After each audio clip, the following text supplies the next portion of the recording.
Hello guys, जितने Rajput blogs में आपका स्वागत है। तो भाई पिछले दिन की तरह हम निकल गए अपने काम पे नहा धो के, और अभी भूख लग रही है। सुबह से कुछ खाया नहीं है, तो मैं अभी जाऊंगा पूड़ी पैक कराऊंगा। वैसे खाऊंगा तो नहीं, पूड़ी पैक कराने के बाद हम अपने दिल्ली के रूटीन पे जाएंगे। वही सेम टू सेम आ गया हूँ मैं दिल्ली एक्सप्रेस वे पे, दिल्ली जयपुर एक्सप्रेस वे पे।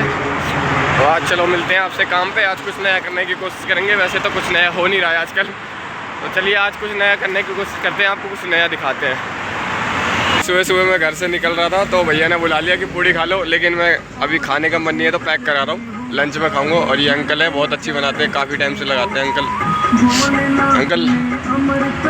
और ये दूसरे एक भैया नहीं है, 4 लोग हैं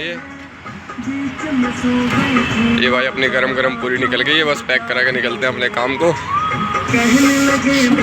फिर मिलते हैं आपसे आगे।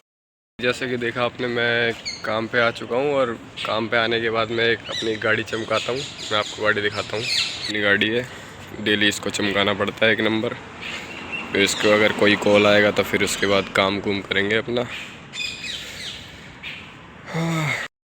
काम कुम करके अपनी गाड़ी साफ़ करके आया हूँ यहाँ पे। ये सुमित भाई मिल गए, ये हमारे साथ में सहपाठी गण है, मतलब काम करते हैं। और ये कमल तो आप जानते होंगे, पहले मिल चुके होंगे। और वो हमारे प्रदीप अंकल हैं, वो अपनी गाड़ी अलग चमका रहे हैं। मैडम आ गई है इनकी, और ये भग गया देखो।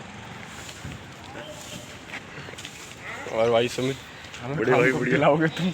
वे यार आपको तो कैमरा मेरा सब साफ है यार, बिल्कुल क्लियर है। अभी मैं घर जा रहा था तो भैया का मैसेज आया कि भैया के लिए एक दवाई लेके आनी है, तो अभी मैं दवाई लेने जा रहा हूँ टाटा 1mg से, सेंट्रल मार्केट,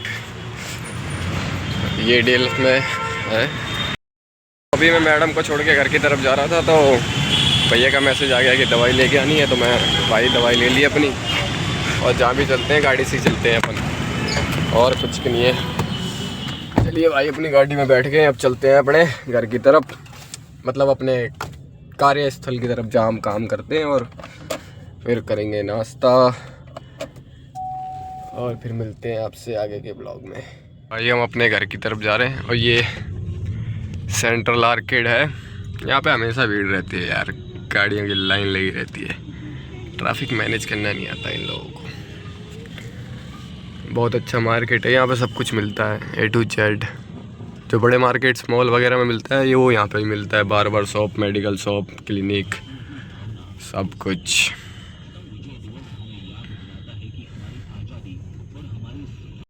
तो भाई अभी बज चुके हैं दोपहर के 3। मैं खाना पीना खा के बैठा हूँ बढ़िया लंच करके, धूप में। प्यारी प्यारी सी धूप लग रही है। अभी 3:30 बजे जाऊँगा बच्चों को लेने के लिए, फिर उसके बाद आराम करेंगे फिर शाम को कॉल आएगा, शाम को 6 बजे फिर जाऊँगा मैडम को लेने के लिए, फिर उसके बाद होगी अपनी छुट्टी। ऐसी नौकरी मैं हमेशा से चाहता था, लेकिन इस नौकरी में बोर भी हो जाता हूँ। कुछ करने को होता ही नहीं है ज़्यादा। कभी कभी होता है बहुत ज़्यादा, लगता है कि यार आज तो बहुत थक गया हूँ, लेकिन आजकल कुछ काम नहीं रहता है, अक्सर काम नहीं रहता है यहाँ। वैसे अपनी हो चुकी है छुट्टी, हम जा रहे हैं घर को। अभी रास्ते से जाते हुए कुछ सामान ले रहे हैं छोटा मोटा, मतलब जैसे कि सब्जी, दूध वगैरह। तो मैं रास्ते से अभी वो सामान लूँगा। और आज काफ़ी सारा काम भी करना है, कल काम नहीं किया था कुछ, तो आज काम भी पड़ा है बहुत सारा। तो घर पे जाके वो काम भी करूँगा, फिर मिलता हूँ आपसे घर पे। तो हम आ गए भाई आंटी की दुकान पे। ये भाई हमने ले लिया दूध, और सब्जी लेने के लिए सब, जब तक सारे दुकान वाले भग गए। आज यहाँ पे कमेटी वाले आए हैं तो भगा दिया सबको। देखो खाली है, नहीं तो यहाँ पे गोलगप्पे की दुकान होती है, वहाँ सब्जी की दुकान, चाउमीन की दुकान तो चल रही है, खैर वो साइड में, इसलिए। मछली वाले की भी खुली है भाई। ये देखो गाय घूम रही है, गाय कचरा खा रही है। ये तो हमारे देश का हाल है, ये हटता ही नहीं यार। 10-15 दिन से पड़ा हुआ है यहाँ पे। ये हलवाई की दुकान है, और अभी मैं जा रहा हूँ घर को, फिर बनाऊँगा खाना। चलो भाई आपसे घर पे मिलते हैं, और काफ़ी सारा काम भी करना है आज। मैं अपने घर पे आ चुका हूँ अभी, और मैंने कपड़े धोने के लिए डाल दिए हैं मशीन में। ये भाई अपनी मशीन है, आपको दिखाई नहीं दे रहा होगा, वैसे थोड़ा अंधेरा है इसकी वजह से। ये अपनी मशीन है, इसके अंदर कपड़े धुल रहे हैं। और अब बनाएंगे खाना। खाना बनाने के लिए देख रहे हैं यार, आज सारे कमेटी वालों ने सारी सब्जी की दुकानें हटा दी, तो सोच रहे हैं क्या बनाया जाए। दाल पड़ी है, दाल बना सकते हैं, चावल पड़े हैं, चावल बना सकते हैं, रोटी ही बना सकते हैं, आटा वाटा तो गैस वगैरह तो सब कुछ है, बस सब्जी हरी सब्जी नहीं है। तो आज सोच रहा हूँ कि आलू और सोयाबीन की सब्ज़ी बना लेता हूँ। फिर चलो फिर खाना बनाना स्टार्ट करते हैं, तब तक कपड़े धुल जाएंगे। यही है मशीन होने का फ़ायदा, नहीं तो हाथ से घिसे होते हैं अभी ठंडे के अंदर। भाई अपना खाना बन चुका है, यहाँ पे बनी है दाल, रोटी और दूध, और अपने कपड़े भी धुल चुके हैं। ये अपनी मशीन खाली हो चुकी है भाई, अपने कपड़े भी धुल चुके हैं, मशीन खाली हो चुकी है। अरे भाई कपड़े सुखा दिए, मशीन के ड्रायर में सुखाए हैं तो थोड़ी जल्दी सूख जाते हैं। भाई मैं घर पे बैठा हुआ था, अभी आ गया एक कुणाल। आज मतलब ये तो मेरे पास डेली आता है, बढ़िया लड़का है, एक नंबर का।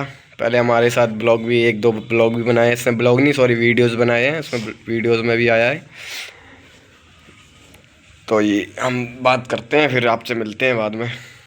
सारा काम हो चुका है, मैं खाना पीना खा के बैठा हूँ और मेरा सारा काम हो चुका है। मैं आज आपको है ना एक बात बताना चाहता हूँ, जो मैंने 2 साल पहले भी सोची थी कि मैं है ना करोड़पति बनने के लिए तो पैसा मतलब सक्सेसफुल हर कोई होना चाहता है कि मतलब अच्छी अच्छी गाड़ियों में घूमे, बड़े बड़े घर खरीदे और बड़ी बड़ी ज्वेलरीज खरीदे, महंगी गाड़ियाँ खरीदे, या और अच्छे फैसिलिटीज़ में रहे, जैसे कि उसको काम ना करना पड़े, 20-25 हज़ार की नौकरी में अपनी पूरी ज़िंदगी ना बर्बाद करनी पड़े। ये सब तो हर कोई चाहता है, लेकिन मैं इससे थोड़ा सा अलग चाहता हूँ। मेरे घर में अभी 2 बेटियाँ हैं, मतलब मेरे भाई की 2 बेटियाँ, तो मतलब मेरी ही बेटियाँ हुई वो एक तरीके से। कल को मेरी भी बेटी होगी, मेरी शादी भी होगी। तो मैं उनको ये चाहता हूँ कि आज मैं इंस्टाग्राम स्क्रॉल कर रहा था और मेरे पास इतनी सारी रील आ रही है, इतनी सारी रील आ रही है कि मतलब जिसकी सोच नहीं सकते कि इस सरकार ने ये किया, जो पिछले 2014 से चल रही है। आप सबको पता होगा कौन सी सरकार चल रही है हमारे इस इंडिया में, 2014 से चल रही है वो, कि हर एक नेता मतलब 151 नेता है ना जो, वो उनके ऊपर मतलब रेप के, लड़कियों को छेड़ने के, मतलब लड़की तो छेड़ना एक मामूली बात हो गई कि आजकल के लड़के ने किसी रोड पे गया और लड़की छेड़ दी और वो लड़की पुलिस में कंप्लेन कर देते हैं तो उसकी तुड़ाई हो जाती है, उसके हाथ पैर टूट जाते हैं। एक वो क्योंकि एक नॉर्मल लड़का है, मतलब कि एक बिल्कुल मामूली सा लड़का है जो हो सकता है काम भी ना करता हो, 10-5 हज़ार रुपये कमाता हो। लेकिन बात रही इन पॉलिटिशियंस की, जैसे कि हम कह दें एक छोटे से लेके मतलब प्रधान से लेके पीएम तक, उसमें आते हैं, एमएलए भी आते हैं, एमपी भी आते हैं, आई डोंट नो मतलब कितनी कैटेगरी के नेता होते हैं मैं नहीं जानता, लेकिन बहुत सारे कैटेगरी के नेता होते हैं। तो बात थी कि लड़की की, तो एक नॉर्मल लड़के के ऊपर इतने सारे चार्जेस लगा दिए जाते हैं विदेशों वगैरह में, जैसे कि सऊदी वगैरह में मैंने सुना है कि 1 हफ्ते के अंदर रेपिस्ट को सज़ा मिल जाती है, चाइना वगैरह में 2-4 दिन के अंदर ऐसे सज़ा मिल जाती है। तो अपने इंडिया में ये क्यों नहीं होता? जब 1 दिन के अंदर इंडिया में नोटबंदी हो सकती है, 1 दिन के अंदर अपने इंडिया में लॉकडाउन लग सकता है, कि मैंने देखा था खुद कि मैं पिछले दिन काम पे गया था अपने, और अगले दिन जब मैं काम पे गया तो हर जगह बैरियर वगैरह सब कुछ लगा हुआ था। तो 1 दिन के अंदर जब इतना कुछ हो सकता है, इतनी बड़े बड़े फैसले लिए जा सकते हैं, तो एक रेपिस्ट को सज़ा क्यों नहीं मिल सकती? आपने ये कभी तो सोचा होगा? अगर नहीं सोचा होगा तो मैं आज बताता हूँ आपको, ये 1 दिन के अंदर क्यों नहीं हो सकता। ये 1 दिन के अंदर इसलिए नहीं हो सकता, 151 नेता है ना जो हमारे देश के अंदर, वो किसी भी पार्टी में एग्जिस्ट करते हो, लेकिन जो है ना मतलब उनके ऊपर रेप का इतने मतलब गंदे गंदे चार्जेस लगे हैं कि आप सोच भी नहीं सकते। आपके घर में एक 15 साल की बच्ची भी होगी, 10 साल की बच्ची भी होगी और 4 साल की बच्ची भी होगी, तो उसके बारे में आप सोच भी नहीं सकते कि आप सोचते होंगे कि मेरी छोटी बच्ची है, इसके ऊपर कोई ध्यान नहीं देगा। लेकिन ध्यान दीजिए, मध्य प्रदेश में पिछले 4 साल के अंदर 45,000 लड़कियां गायब हुई हैं। जिस देश का मतलब जिस शहर का मतलब जिस स्टेट का मैं रहने वाला हूँ, मतलब जिस स्टेट में रहता हूँ, मतलब जिसका मैं मतलब पैदा हुआ हूँ, जहाँ पे पैदा हुआ हूँ। अभी मैं गुड़गांव में रहता हूँ वैसे तो, जहाँ पे मैं पैदा हुआ हूँ, मैं जहाँ पे अभी मेरे पापा हैं, मेरी फैमिली है, उस स्टेट में मतलब उस राज्य में, बोलेंगे ना राज्य ही बोलते हैं, उस राज्य में पिछले 4 साल के अंदर 45,000 लड़कियां गायब हुई हैं, जिसमें से 1,500 लड़कियां मतलब औरतें हैं, और बाकी की मतलब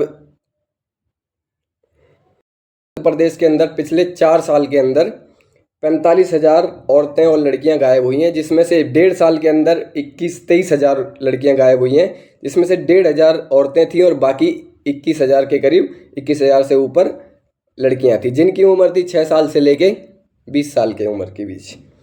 तो ये लड़कियां गायब हुई हैं, इनके इतने मतलब हम सोचें तो ये लड़कियां जाती कहाँ हैं, और ये सिर्फ मध्य प्रदेश का है जहाँ मैं रहता हूँ। अभी मुझे पता चला बस मैं जस्ट इंटरनेट पे देख रहा था कि कहाँ पे कितना क्या होता है, तो जस्ट देख रहा था, मुझे इंटरनेट से पता चला। और क्या पता जिसके माँ बाप नहीं होते, जिसका कोई नहीं होता, उनकी कंप्लेन भी नहीं होती। तो ये आंकड़ा मतलब 45 से 60 भी हो सकता है, 70 भी हो सकता है, कि 1 लाख भी हो सकता है, 1000 लाख इतना हो सकता है। तो मैं इसलिए करोड़पति बनना चाहता हूँ। आपको बताना चाहता हूँ कि मैं, मेरा पहला मोटिव ये था कि हमेशा से मेरा मोटिव ये था कि मैं करोड़पति बनूँ, अरबपति बनूँ, और सबसे पहले मैं ये देश छोड़ूंगा।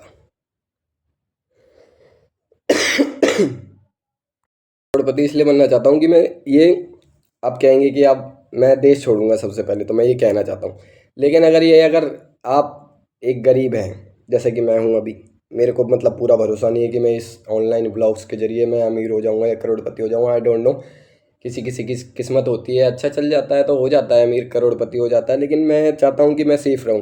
चाहे कैसे सेफ़ रहूँ? अब जब आपके घर में पावर है, पैसा है, एवरीथिंग, मतलब कुछ भी। आज मैंने एक वीडियो देखा जो किसी सौरभ जोशी ब्लॉग्स, आप जानते होंगे, वो उत्तराखंड से है, तो उनके वहाँ के सीएम को अपने घर पे बुला रहा है, उसके पास पावर है। कल उसके घर में अगर एक लोटा भी चोरी हो जाएगा ना, तो उसको सीएम साहब ढूंढ के ला देंगे। लेकिन हमारे घर में है ना, हमारे घर से, हमारे गरीब के घर से कोई लड़की गायब हो जाएगी ना, तो कल को कह देंगे कि भाग गई होगी किसी के साथ, आ जाएगी। जैसे कि अभी उस लड़की का नाम मुझे पता नहीं है, जो हरियाणा की रहने वाली थी, जिसका गला काट दिया था। आप अपने हाथ पे 2 इंच का कट लगाइए, 2 इंच का कट लगाइए कहीं पे भी, XYZ, यहाँ चेहरे पे लगाइए, यहाँ भी लगाइए। आप हाथ पैर पे लगा सकते हैं, आपकी इतनी हिम्मत हो सकती है। आपकी आपकी अगर जान इतनी हिम्मत है ना, तो यहाँ से ये जो सांस की नली होती है ना, यहाँ लगा के दिखाइए, कितने बड़े हिम्मत वाले हैं। कौन सा पुलिस वाला है जिसने ये कह दिया कि उसने खुद का गला काटा? इतने रेप हो रहे हैं, वो कोई भी हो सकता है, कोई भी, मतलब XYZ। मैं, मुझे नहीं पता मैं क्या बोलते जा रहा हूँ, लेकिन मुझे आज ये सब देख के बहुत ज़्यादा डर लग रहा है। कल को मेरे भी परिवार होंगे। मैं एक, आज मेरी उम्र है ना, मतलब 24-25 तो होगी, तो मैं शादी करना चाहता है हर एक लड़का। 22-23 साल के अंदर उसकी शादी हो जाती है, और शादी करना भी चाहता है। मैं शादी इसलिए नहीं करता, मुझे एक डर लगता है यार, कल को मैं काम पे जाऊंगा, मेरी बीवी अकेली रहेगी। कल को मैं काम पे जाऊंगा, मेरी बेटी अकेली रहेगी। हो सकता है अम्मी अभी भी काम पे जाए, हमारी बच्चे अकेले रहेंगे, उनकी गारंटी कौन लेगा? मैं ये सबसे सवाल पूछता हूँ कि उनकी गारंटी कौन लेगा? जब मेरे देश का नेता ही भ्रष्ट है, मेरे देश की पुलिस ही भ्रष्ट है। आज ही मैंने देखा कि सामने एक, मैं गाड़ी चला रहा था और सामने मैंने देखा कि एक बाइक वाले को, लड़के को पकड़ रखा था और उसको गाली गलौज कर रहा था पुलिस वाला। कह रहा था कि तू क्या है, मतलब कैसे चला रहा है ये वो, तेरे बाप की रोड है ये वो। और उसने बस उतना सा, पता है क्या किया? उस पुलिस वाले से बचने के लिए अपने पर्स से सिर्फ 500 का नोट निकाला, उसको दे दिया, उसको भाई भाई करने लग गया वो। सोचो, आपकी बेटी का कल को रेप होगा, तो कोई अगर नेता, मैं ही अगर मैं कह देता हूँ, अगर मैंने कोई क्राइम किया और मैं ही उनके सामने 5 लाख रुपए रख दूंगा ना, तो मैंने क्राइम किया ही नहीं है, मैं क्रिमिनल हूँ ही नहीं। मैं तो एक अच्छा लड़का हूँ। मैं काम पे गया था सुबह, चाहे बेशक ना गया हूँ, मेरी वो छुट्टी हो, लेकिन मैं जॉब पे गया था और जॉब से आ गया, मैंने खाना भी बनाया, मैंने खाया भी और मैं सोया भी। मैं उस स्पॉट पे ही नहीं था जहाँ पे वो क्राइम हुआ। सोचो। और कुछ लोग कहते हैं कि मतलब बहुत अच्छा चल रहा है सब कुछ, लेकिन कुछ घंटा अच्छा नहीं चल रहा है। अगर आपको अपने आप को बचाना है तो कुछ तो करना पड़ेगा। ठीक है, आज के लिए इतना ही बहुत है, कल मिलते हैं।